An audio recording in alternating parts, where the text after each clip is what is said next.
Ano ang pinakamaliit? Ano? Iyan ang pinakamaliit na ilog. Ang Alkson Micro River, maikli, sobrang liit. Pero totoo pa ring ilog. Ano ang pinakamaliit? Iyan ang pinakamaliit na isla. Sobrang liit na wala pang ang pangalan. Ano ang pinakamaliit? Iyan ang pinakamaliit na bundok. Jing Mountain, may taas lang na 0.6 meters pero nakatago ng 48 meters sa ilalim ng lupa.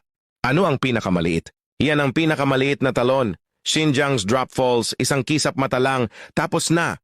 Ano ang pinakamaliit? Iyan ang pinakamaliit na lawa. Malinis at pwedeng inumin kung mahanap mo lang ito. Ano ang pinakamaliit? Iyan ang pinakamaliit na bansa, Sealand. Itinayo sa isang tore sa dagat. 5 tao, isang bandila, malaking igo. Ano ang pinakamaliit? Iyan ang pinakamaliit na bulkan. Muji Volcano sa Xinjiang, mas mukha pang taghiyawat kaysa bundok. Ano ang pinakamaliit? Iyan ang pinakamaliit na park, Nagai Park sa Japan. Isang hakbang papasok, isang hakbang palabas. Anong klasing pulot ito? Iyan ang Union Wild Comb Honey, ginagawa ng maliliit na ligaw na bubuyog sa gitna ng kagubatan, nakapulupot sa isang sanga. Anong klasing pulot ito? Iyan ang Mountain Barrel Honey, na tinatawag ding 100 Flower Honey. Inuani lang isang beses sa isang taon mula sa mga kahoy na pugad sa mataas na kabundukan. Anong klasing pulot ito?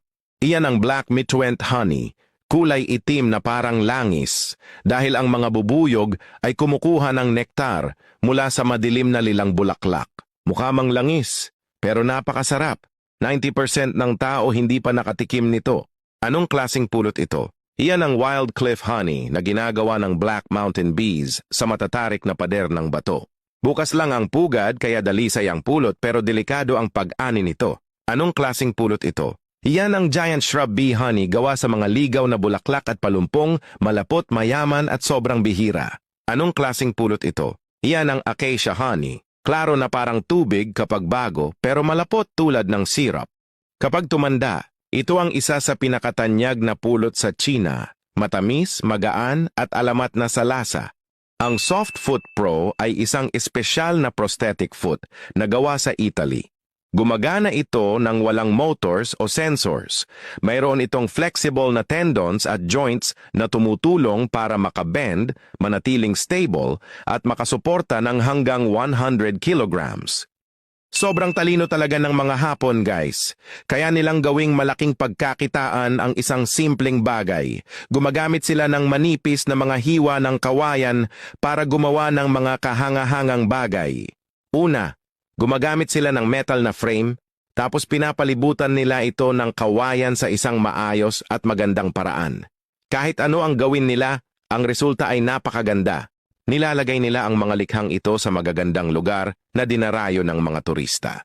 Dito, umuupo ang mga tao, kumakain, umiinom at nag-e-enjoy sa kanilang oras. Talagang deserve ng mga creator na ito ang papuri, mga pare. Malamang maraming beses ka nang nakakain ng sweet potato noodles, pero iilan lang ang nakakita kung paano talaga ito ginagawa. Hindi ito gawa ng mga makina. Ginagawa ito ng isang matandang lalaki gamit ang kasanayang hinasa niya sa loob ng maraming dekada. Marami ang nag-aakala na ang noodles ay gawa lang sa harina. Pero ang totoong sweet potato noodles ay nagsisimula sa isang piraso ng kamote. Ang unang hakbang ay ang pagpili ng mga kamote. Tanging mga hinog at walang sira lamang ang kinukuha. Pagkatapos ay hinuhugasan ang mga ito ng paulit-ulit. Sunod, inilalagay ang mga kamote sa pandurog. Dinadagdagan ng tubig at dinudurog ng paulit-ulit.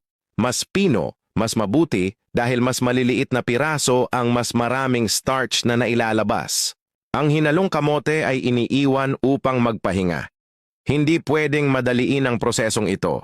Unti-unting lumulubog ang starch sa ilalim habang ang malinaw na tubig sa ibabaw ay inaalis. Inaalis din ang langis sa ibabaw. Tanging ang pinakamalinis na bahagi na lang ang natitira. Ang naipong starch sa ilalim ay kinukuha at minamasa hanggang maging maliliit na bola saka pinatutuyo sa ilalim ng araw.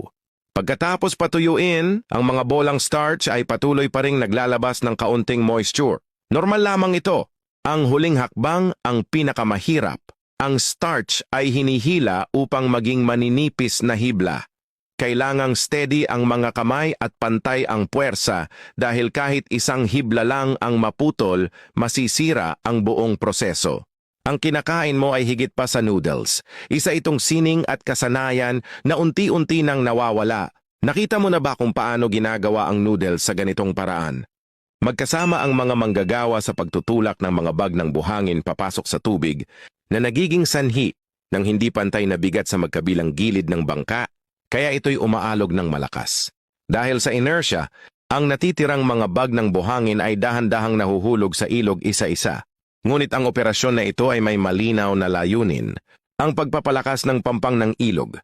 Ang mga pampang ng ilog sa Bangladesh ay masalimuot at punong-puno ng mga ilog, at tuwing panahon ng baha, mabilis na tumataas ang level ng tubig.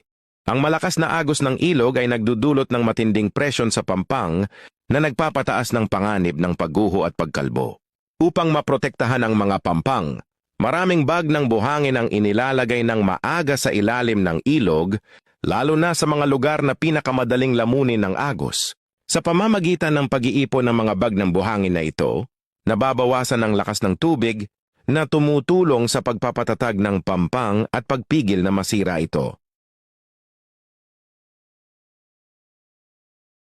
Bakit may mahigit 100 malalaking water bags na nakalagay sa isang tulay? Nililinis ba ito? Hindi. Ang ginagawa rito ay isang bridge static load test, isang standard na pagsusuri sa engineering na partikular na idinisenyo para sa structural load testing.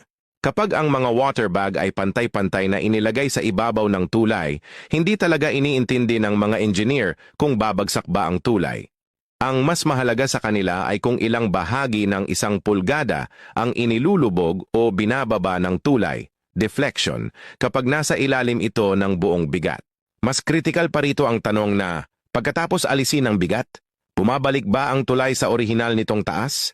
Kapag hindi ito ganap na bumalik, ibig sabihin ay may permanent structural deformation, at ang ganitong klaseng tulay ay hindi ligtas buksan para sa trapiko. Bakit hindi na lang mag-park ng mabibigat na truck sa tulay? Dahil ang mga truck ay nagdudulot ng dynamic loads, umaandar, bumabagal, nagbabago ang bigat at nagdudulot ng vibration. Lahat ng ito ay nakakaistorbo sa eksaktong sukat na kailangan ng mga engineer. Samantalang ang water bags ay nagbibigay ng purong static load. Ito ay stable, predictable at madaling kontrolin. Bonus pa, magagamit din ng mga engineer ang tubig para sabay na subukan ang drainage system ng tulay. Matalino ang diskarte, di ba? Ang babae ay talino talaga.